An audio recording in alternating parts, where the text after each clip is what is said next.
Hello again, everyone. We are Gaming by Gaslight, and welcome back to another episode of Stirring Abyss. When we last left off, we'd been doing pretty good. Well, sort of. We're repairing the ship piece by piece. I mean, it's kind of coming together here. And aside from that, we've also found another diver here, since I skipped ahead a couple turns since our last look. The familiar suit lies motionless on the ocean floor. An occasional burst of bubbles from the exhaust vent providing merciful proof that life has not yet fled its occupant. Miyamoto breathes out in relief. They should have another pair of hands on deck soon enough. Before she even has the chance to reach out and inspect the suit, her wayward comrade awakens with a start. Frightened, they attempt to crawl away, undoubtedly not fully grasping their precarious situation. If the connections on their air tank should become loose... Stop moving! It's me, Miyamoto! The thrashing stops and the suited figure turns, but the movements are no longer erratic and dangerous. The junior science officer breathes a sigh of relief. Miyamoto? What the hell? What happened? The voice of Able Seaman King appears on the radio, weak and weary, yet resolute. That's what we're trying to find out, Miyamoto responds. I'll fill you in later. What do you remember? Not much, ma'am. I had a dream. No, a nightmare. A shudder, powerful enough to be clearly recognizable even inside the bulky diving suit, racks the body of the Able Seaman. You don't want to know. I wish I didn't. Well, let's get to work and get your mind on something productive. Come on, King. Oh, hello. There's, some, spooky, scary monsters here. And what's this? Ooh, morphine. Really takes the edge off. Alright, so this actually lets us heal ourselves. That's useful. Anyway, let's go, stab this guy in the face. Good job. Yeah,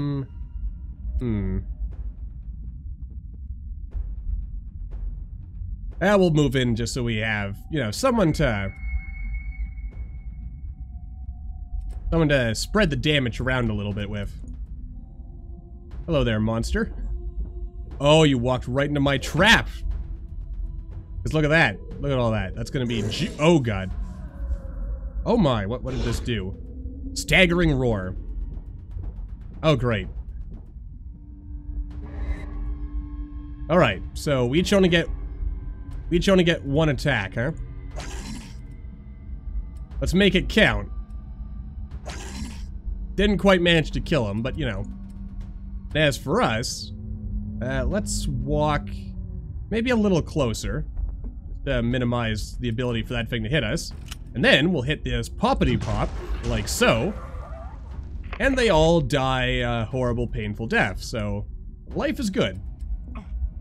Let's gather everyone around, make our lives just that much easier.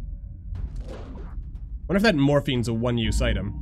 Oh, good, and we've repaired this, and we got a spear gun blueprint. And the chain shot spear gun, so... Alright, we should try to gather resources and make sure everyone's got a spear gun here. Let's see. 27 to 32 damage. This thing target an enemy to fire immediately, or set up to fire at the first enemy to enter the targeted area. Yes, just like this. Must be reloaded. This, it fires free projectiles, each deals 17 to 20 damage. So, overall it does more than this. Gotcha. Must be reloaded between shots. Action points beyond the first grant +4 attack rating. Nice. And it only requires... Oh god, 20 scrap. Well, we're gonna be at work for a while then. I guess we want to give everyone chain shotguns or chain shot spears, and then we'll give you the old pokety poke right there. Back the corpse. The fallen brute lies face down on the ocean floor. At first glance, its anatomy defies all reason. The head is similar to that of an orca, with a maw of razor-sharp teeth. Smooth and rubbery skin also point towards a mammalian nature. What cruel trick of Darwinian chance resulted in an ambulatory deep-sea creature is beyond her comprehension, but Miyamoto cannot deny that the fiend did indeed walk these desolate depths. The large bony hooks on the end of each arm look dangerous, but unwieldy. How this beast has managed to dress itself in the sparse loincloth it still wears is a mystery in itself, to make no mention of the logistics of spinning linen underwater. Perhaps this merc fiend, as she resolves to name the creature, is not a product of natural selection at all, but the loathsome result of a more pernicious process of mutation. Oh yeah, also, forgot to mention, we have a different a different, thingamajig than we did last time. That's by design. Alright, let's wander over here. We'll go ahead and inspect this corpse. Nice. And I think since it looks like we're getting a lot of action over here, perhaps I should keep us a little closer together. There we go, and now we are reloaded. And we are going to need to reload on air as well, but fortunately, we don't actually have to go all the way back to the Salem. We can just go over here. I'm also under the impression that enemies just, like, spawn infinitely, maybe? Oh, yeah. This is probably a one-use item, isn't it? Yep, it is. So maybe I didn't really want to use it right then. Can I wander over here? Pick up that sweet and sexy coffer. I probably don't want to stand too close to that, just in case. And I'm gonna stick close to my able seaman over here. Because, you know, we should stand together, because that's what good seamen do. They stand together in the sea, like men. Of course, we've got supplies. Maybe I'll actually send her to get healed up. Also, where is the... Okay, it's over in that direction. So we're actually going in the exact opposite direction of where we need to go. Okay, something just attacked us.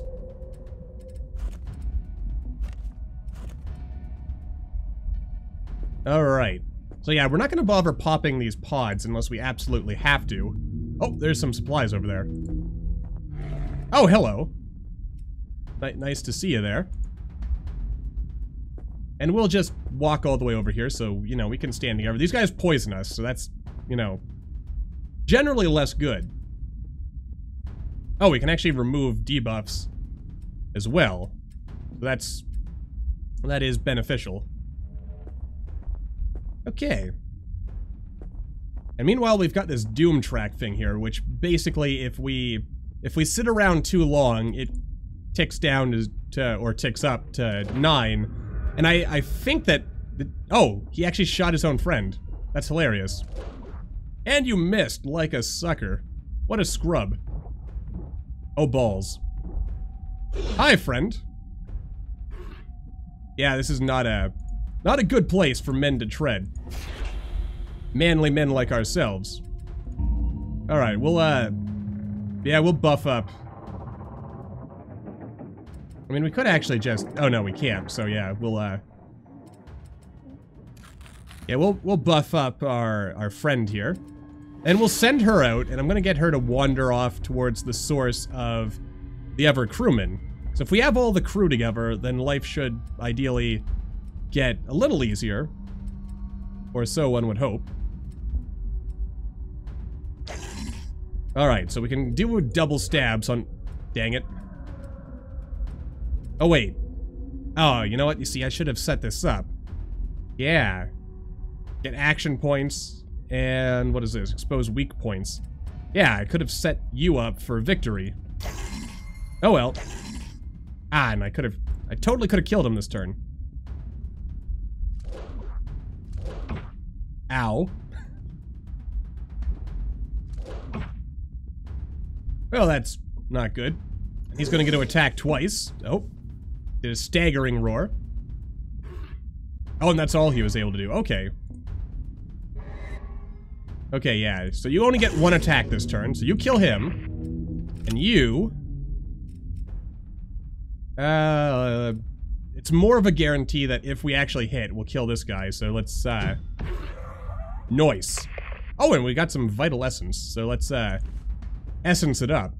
And then inspect his corpse for more clues. We haven't really needed clues for anything yet, but we will. There's some narrative-y stuff. And also, again, remember, we've got... Oh, God, I just realized. Old commander there is... Oh, wait, no, because... Oh, no, we actually aren't close to any of this. Well, this captain could be boned here. We should probably start sending him home. Alright, no sign of any... Oh, there's some more scrap metal. I want to give everyone the spear guns, though. Alright, I'm gonna spend this turn to, yeah, give him the old stabby stabs. Then we'll get home. Alright, one more square, and... Oh, hello. Oh, and you missed! You bloody missed! And what the heck is going on? The aborted ritual. Well, that's spooky and scary. Oh, he's hitting us. Oh, he tried to run away. Oh, balls. Just keep coming. Well, I guess we might as well investigate this. Ah, here we go. Here's where those clues come in handy. The strange structure looms in the darkness, a flat stone slab nestled within a frame of scavenged wood and ghastly skeletal decorations. It looks to be a makeshift altar, and Able Seaman King can see a figure lying upon the dais. He steps up to the edifice with hesitation, fearing what the light of his lamp may reveal. The aeons-old darkness slowly gives way to color. Pale skin, blue jumpsuit, navy blue. His stomach turns. What he originally mistook for a ripped piece of cloth slowly twisting in the water is revealed as something far more gruesome. Unfurled viscera from a gaping abdominal wound. The Able Seaman wants to turn and run, but duty makes him stand his ground. He must find out what happened here. Trembling with dread, King takes the final step. The suit lamp illuminates the gory scene in its entirety, grim reality pushing aside the morbid speculation he had tried to keep out of his mind. The offering upon the altar is leading Seaman Lee, one of the missing members of the expedition. Tied and slaughtered like an animal, the bone knife that took his life still lodged in his thorax. Oh dear. Oh, and here's an easy difficulty challenge for us. The young leading oh, and if we had a chaplain, we could do a funeral. Chaplain, whatever. Anyway, the young leading seaman was the foremost prankster among the crew of the Salem, with a mischievous smile that never quite fully left his lips. As the expedition had grown closer throughout the months of intense shared training, not a single one of its members had avoided being the target of one of his capers. King remembers the pride in the young man's eyes as he was showing off a well-worn photograph of his young beloved back home in Georgia. Still shivering with adrenaline, the Able Seaman takes stock of the surroundings, or his surroundings rather. As terrifying and maddening as the view before him is, he can ill afford to get careless. There's no sign of the murderous supplicant that wielded the bone blade, but they may be lurking just out of sight. King considers his options. A proper burial is impossible given the circumstances, but even just getting poor Lee off the altar would make him feel better. Supplies are scarce, but the thought of rifling through the remains of a crewmate is distressing. Suddenly a ghoulish thought forces its way to his mind, unbidden and repulsive. With inexplicable certainty, the Able Seaman realizes the purpose of the ritual that his presence seems to have interrupted, to remove and offer the heart of Lee to some dark deity. Whispered promises of glorious rewards tempt him to grasp the blade and complete the loathsome sacrifice. Oh. Yeah, that doesn't seem right. I mean, we have advantages. We are a medic. If we were cold-blooded or an occultist, we'd also have some stuff there. We are opportunistic. Alright, we'll loot the body, because, frankly, we do need materials. Alright, so with dice. Your success in the story events of Stirring Abyss is just... Oh, we actually won right off the bat. Nice. Decided by the mythical dice of the Moirai, the three deities of fate. Different choices have different difficulties, which determine the points your dice must equal or surpass for you to succeed. Excuse me. Oh, we only needed a 1, so we could roll some more and see if we do better, but the cursed dice, as you can see, are a -1, so not necessarily great for us. You can choose to re-roll any number of dice once per event. Click on each dice or die you wish to select, then click re-roll. However, the cursed negative side of a dice prevents re-rolling.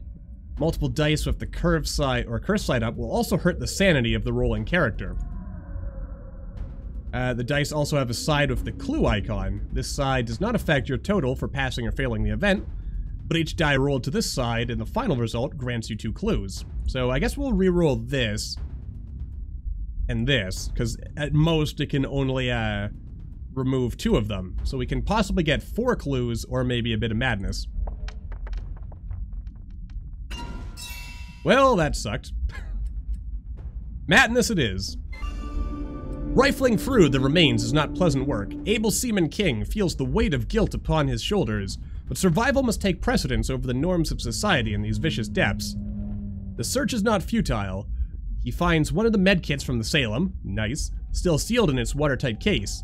King leaves quickly, unable to face the silent stare of his deceased crewmate any longer. Why shouldn't I, he mutters. Not like he was using this.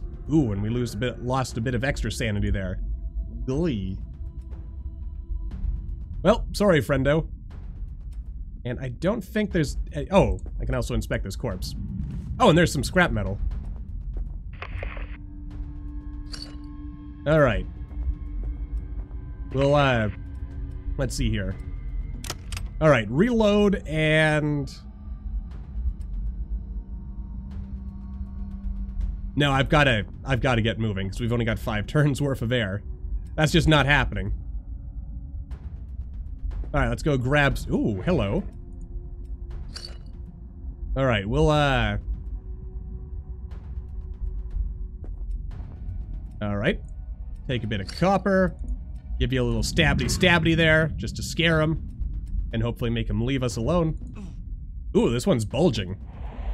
Oh, he's gonna... You fool. You foolish fool. Oh. Dang, I missed. And now he's running away like a dirty coward. Okay, so we're really low on air, so I really better do something about that. You've still got plenty of air. Yeah, stay away from this thing. Okay, we're almost there.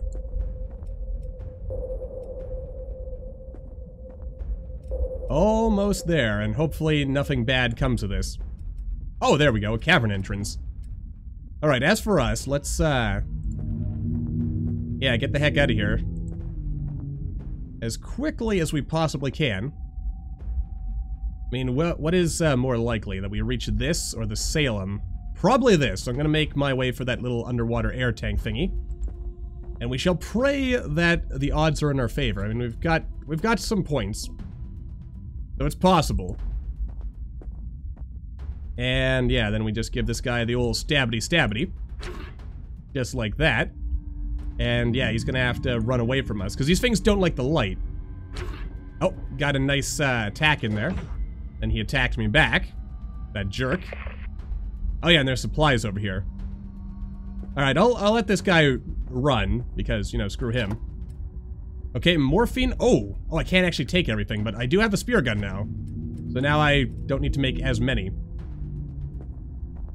So that's a general plus. I don't want to go too far ahead, because I've got a bad feeling about this. Alright, I mean, with 3 turns left, I am reasonably confident that we can make it. And I mean, if we take a couple of points of damage, we're probably still fine. Probably, hopefully, maybe, could be. Alright, let's go check this out. Alright, so what do we got going on down here? Alright, we got some spooky scaries over here. We've got a net. Nets are fun. Nets are always fun. Oh god, doom approaches. Okay. Oh, this thing's just gonna walk in poison and... Ha! You missed. And then he's gonna die of... Oh! A manifestation. We can get more mutations going here. Oh, calm your genticles, my friend. Yeah, I think if I circle around this way, it's faster. Though I could go straight to, the Salem from there. Yeah, we're really pushing our luck. But that's what's the fun part, isn't it? Oh, I could have just shot this thing, I suppose, but good job. Masterfully done. Meanwhile, down here in the dark depths of the briny deep, amidst the skeletal remains and stalactites, Junior Science Officer Miyamoto finds what can only be a fishing net. The use of tools for hunting is an unprecedented discovery in the aquatic world. Whatever these antediluvian creatures are, they display clear signs of intelligence and craftsmanship hitherto only found in the creations of humanity. Roger that.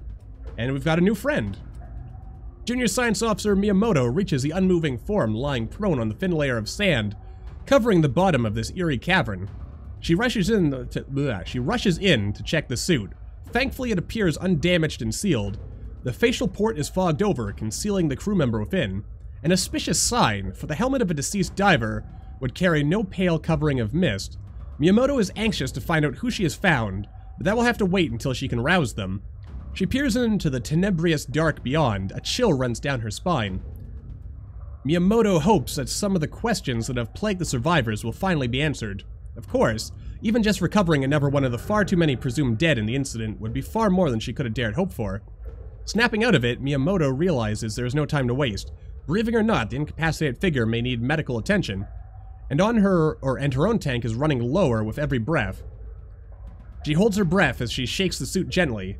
Seconds feel like hours until the other diver responds. The junior science officer backs off, allowing them to come to terms with their surroundings and situation without risking a potentially dangerous collision. Soon, a crackle on the comms channel announces that the unknown crew member has activated their radio. Where am I? Can anyone hear me? Casey chokes back tears of relief and activates her comms. Long story, but I'll say this. It's good to hear your voice, Winters. A glimmer of hope lifts her spirits. Maybe there's hope for them yet. What happened, Winters? Do you have any idea where you are or how you got here? Miyamoto, is that you? The voice of the chief warrant officer is weak, though he tries to mask his fear and confusion. Miyamoto can tell the ordeal has taken its toll. He continues, I don't know if I've got the answers you want. It's all jumbled up. The dreams, Miyamoto, the dreams. I feel like I dreamt 1,000 lives, interconnected yet unique, with purpose beyond any I've known in this dreary existence, and now it's all slipping away. Miyamoto gives him a moment. While the chief warrant officer was speaking, she checked the meter on his oxygen tank. Inexplicably, it is completely full. I don't even remember how I got in the suit. The captain was there, walking in front of me, guiding me through the weeds and the ruins. We were not alone in that oppressive gloom. Shadows lurked at the edge of the lamplight, Miyamoto, shapes not of this world. Oh dear God, why must the splendor and grace of my dreams fade, and this horrid memory remain? He is visibly agitated now, the shaking of his arms clearly noticeable even with the bulk of the suit. Miyamoto reaches out to grab the shoulder of the chief warrant officer, and the contact, remote as it is, appears to bring some relief to our bewildered companion. They let us pass. Onwards we continued, our destination apparently clear to Captain Ashworth, for he stopped. Oh. There were large rocks around us, and a dark yawning chasm in the silt. Turned around, then it was him, but it also wasn't. The loathsome face I saw haunts me still, staring at me with cruel, gleaming eyes. Something moved behind me. The captain must have seen, but did nothing to stop it or to warn me. I tried to pull my knife, but an impossibly strong grip pinned my arms. He just stood there. How could he just stand there? Miyamoto sits in stunned silence for a moment. Somehow, despite all the unimaginable horrors she has witnessed in these accursed depths, the thought of brave Captain Ashworth abandoning his crew. It is too much. Her deliberation complete, Miyamoto speaks with calm conviction. We have to find him. We have to find the truth. And we've got a new guy, so that's good. And it's also with that in mind, I'm going to cut away, because obviously our next mission is going to be to find Ashworth, so I'm going to cut ahead until we get to that, because I want to show that on camera, and the episode's been running a little bit, so I will see you all by the by. Alright, so we're getting stalked by a shark that's hell-bent on killing us. Wonder if I can do Overwatch and protect our friend over here. I can only hope. Again, then Watch is gonna hit us in the back. But maybe we can do some Overwatch here, and we can kill that bloody shark. Anyway, we actually want to be heading in this direction over here, but there is this intriguing thingamajig over here. Also, just about everyone has mutations now, so that's good. But what's going on over here? The Grand Altar. Commodore Olmsted approaches the grisly display upon the stone pedestal with appropriate caution. It quickly becomes evident that the colossal squid has not been dead for long, for even with the unforgiving conditions of the depths, scavengers and the universal decay of flesh should eventually have consumed it. Perhaps more disturbingly, it is not brought to this pedestal by the contrivances of blind chance. The hooks and chains attached to the carcass provide undeniable proof of this. This appears to be a place of worship. There are eldritch markings carved into the ancient stone slabs and the majestic horned head of a bull carved into the arch above, a guardian for the altar. An odd luminescence penetrates the pallid dead tissue of the cephalopod, a faint spot of light between the pale, shimmering eyes.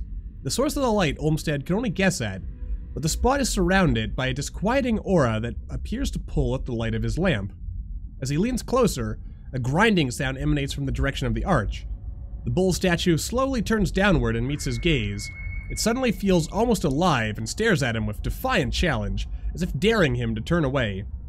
The eyes are a black void with something writhing in the tenebrous depths, as if trying to break free. Alright, so we can either walk away, we could bow our head in reverence, or face it head on. And alas, we don't have any of these abilities, so... yeah. You know what? What the heck? Let's be... you know what? Actually, you know what? Let's bow our head in reverence. Let's not anger the monster, shall we? Also, let's, yeah, we'll decipher a dice. So we got an Eldritch dice now, which I believe they are supposed to mostly lean in our favor. Oh, that worked out nicely. Alright, I'm gonna roll all of these, because the target is 4, and between these two we already have it, so, you know, that's 6, so 5, 4, okay, it is possible. It is possible that we could get boned on this if I get greedy, so you know what, let's roll only 2. Because I am a coward, after all. Well, that didn't end up working well, did it? Anyway. Commodore Olmsted prostrates himself before the grim visage. A deep resonance fills his helmet. It is accompanied by a deeply unsettling sensation, making his teeth ache and his eyes feel as if they might roll out of their sockets. Slowly, the reverberation, that's the word I'm looking for, morphs into a voice as deep as the ocean. The words are English, but the pronunciation is erratic and thoroughly alien. Don't know what word I was trying to say there. Humble flesh creature, worship, sacrifice. The spot of light emanating from within the squid has grown more luminous and vibrant.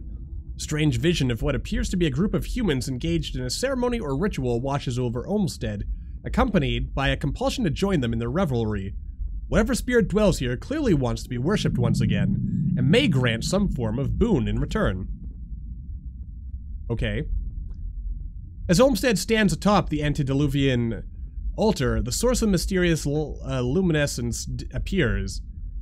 The orb of whitish material, perfectly spherical in shape, rises from the flesh and skin of the dead offering, leaving no trace of its passing. It hovers in the water unmoving, just barely out of reach. A vision enters his mind unbidden. The altar above ground, a priest with a bull's head mask atop the stairs, ecstatic revelers carousing around the base.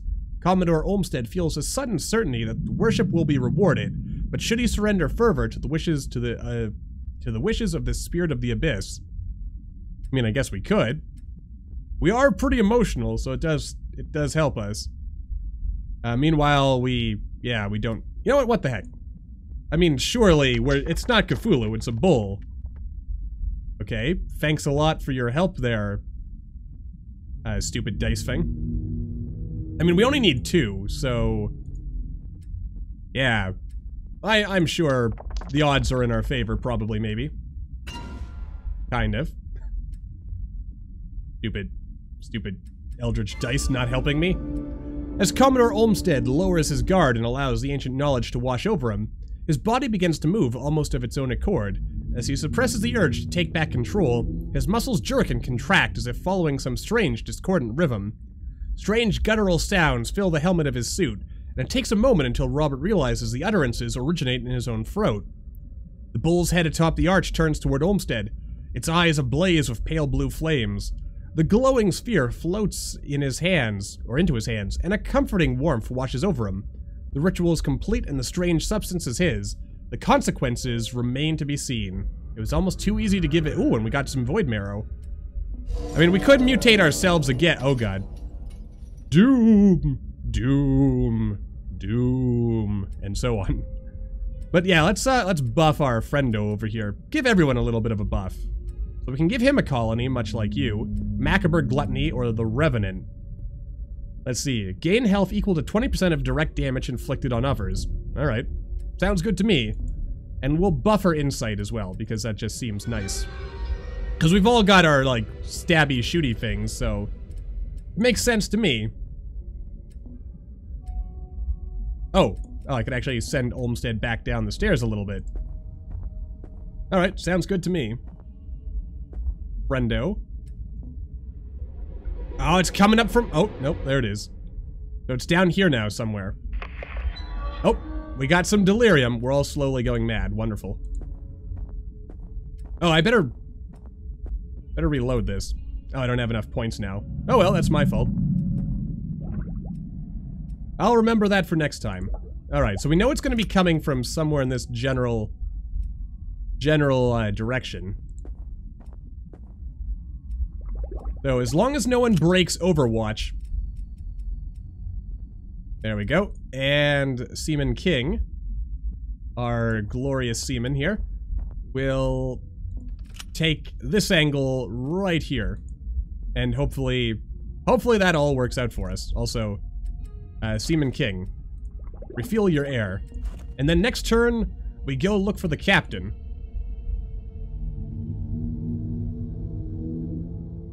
Alright, I mean, we can't just stand here all day, so let's get going. Because, you know, we're either getting busy living, or we're getting busy dying. And one way or the other, this is the end. Well, you know, sort of, kind of. Anyway, I'll cut away until we find the Actually, you know what? This is probably a good place to wrap things up, and then we'll come back next time when we go find the captain. So yeah, until the next time, as always, thank you all for watching, everyone. I hope you all enjoyed. Don't forget to hit that like button, or maybe leave me a comment down below. Let me know what you're thinking, and I will see all you in the next video.